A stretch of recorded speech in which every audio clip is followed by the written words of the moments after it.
And for more on both of these developments, let's welcome in our NFL and CBS insider, Jason La Canfora. Jason, what do you got?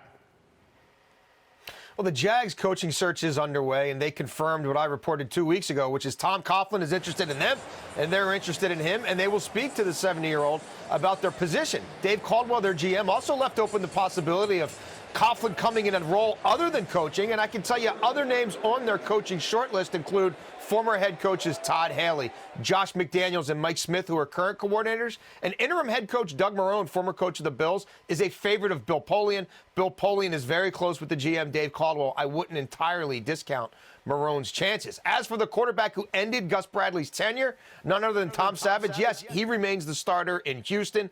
Had they not made that move, I'm told there would have been something of a mutiny in that locker room. They were ready for a change. They're embracing Savage. And yes, Bortles and Brock entered. Only one man left, Adam. Only one man could survive that. Yes, very well said. If anyone actually did really survive. Jason, great stuff. We appreciate it. Rich, did the Jacksonville Jaguars make the right decision in firing Gus Bradley with just 2 games left in the regular season? No, Adam, they should have done it a year ago. I mean, that's the only issue that I have with it. They just waited too long. Look, I like Gus Bradley. He's a good man. I think he's a good defensive coach, but he's never been a good head coach. They just really struggled down there. You look at the record, 14-48. He won 22% of his games. One of the worst winning percentages as a head coach in the history of professional football. Only Bert Bell, the former commissioner of professional football, had a worse winning record. So, look, the mistake that he made, he never benched Blake Bortles. He never taught him a lesson.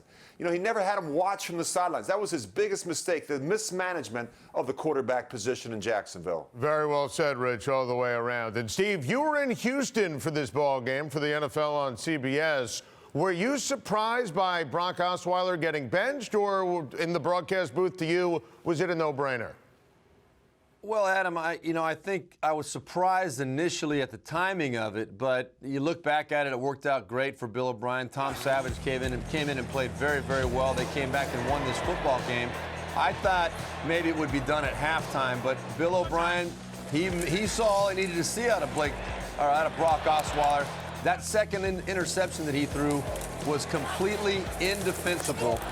You could not make any case for why he threw that football. Bill O'Brien had seen enough. We knew coming into the game that he was going to have a very short leash with Brock Osweiler, but we didn't realize it was going to be that short. You know, I believe this was overdue. I think Brock Osweiler has struggled the entire season. Yes, they're 8-6. Yes, they're in first place in the division, but it's due to their defense.